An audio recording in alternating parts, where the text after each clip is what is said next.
Tidak ada kata penonaktifan, tidak ada kata pemecatan, tidak ada kata pemakzulan. Ad'u ilallah, ud'u ila sabili rabbik. Kita dakwah ini, kita mengajak manusia ini kepada Allah Subhanahu wa taala. Bukan untuk mengumpulkan massa, bukan mentargetkan kuantitas, banyak-banyakan pengikut. Lah, ada yang mau menerima, walhamdulillah. Tidak ada yang mau menerima, walhamdulillah ala kulli hal. Tidak boleh kita maksa orang lain, ayo kamu harus ikut dengan jalan ini. Kita hanya bisa menyampaikan. Oleh karenanya para ulama kita menasihatkan, apabila ada orang-orang yang mungkin belum bisa mendengarkan nasihat kita, barangkali dia bergabung, barangkali dia berta'awun di dalam dakwah yang mulia ini, di dalam dakwatus salafiyah ini, di dalam barisan ahli sunnah ini, lantas melakukan 1-2 kesalahan, 3-4 kekeliruan, maka jalan pertama yang harus kita nasihatkan adalah mendakwahkan, menasehati, berdiskusi dengan cara yang baik. Urusan diterima atau tidak diterima, urusan beliau dengan Allah Subhanahu wa taala.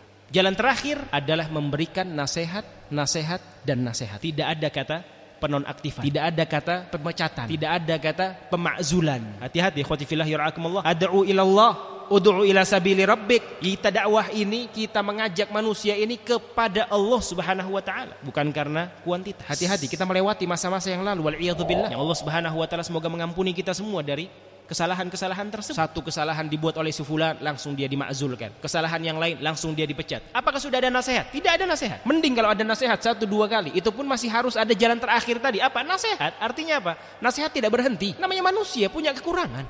Siapa yang tidak punya kekurangan? Akhwati fillah yarhakumullah, hati-hati dari model-model dakwah yang wal iyadzu billah keluar dari risalah Islam, keluar dari risalah Al-Qur'an, keluar dari risalah Nabi alaihi salatu wassalam. Bil hikmah, bagaimana kita diajak dengan cara yang hikmah, itulah yang mungkin menjadi sebab akhirnya kita mau luluh, mau mengikuti dakwah yang mulia ini. Bayangkan bagaimana kalau kita menerima nasihat bukan dengan cara yang hikmah. Kita misalkan ketika itu, saat itu masih musbil, langsung ditegur di tengah-tengah masyarakat kaum muslimin, di tengah-tengah musalla misalkan, atau di masjid ketika kita mengerjakan sholat jamaah, itu neraka wal iyadzu billah. Apakah kita mau condong kepada dakwah ini? Tidak.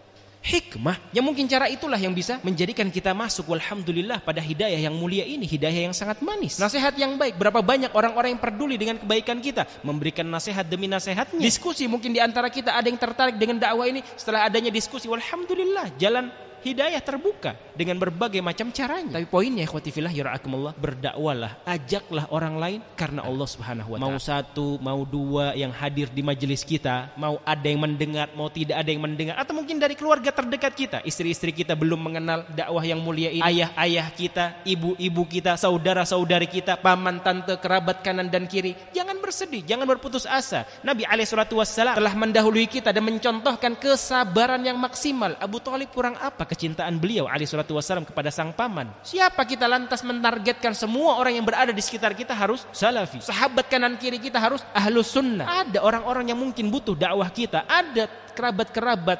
keluarga-keluarga, dan yang seterusnya yang butuh kita dakwahi dengan cara hikmah. Hakikat dari dakwah ini adalah mengajak orang lain, mendakwahi orang lain, memberi nasihat kepada orang lain dengan cara yang baik, dengan cara yang hikmah, dan kalaupun ada diskusi harus dengan diskusi yang dilandasi ilmu, bukan debat kusir.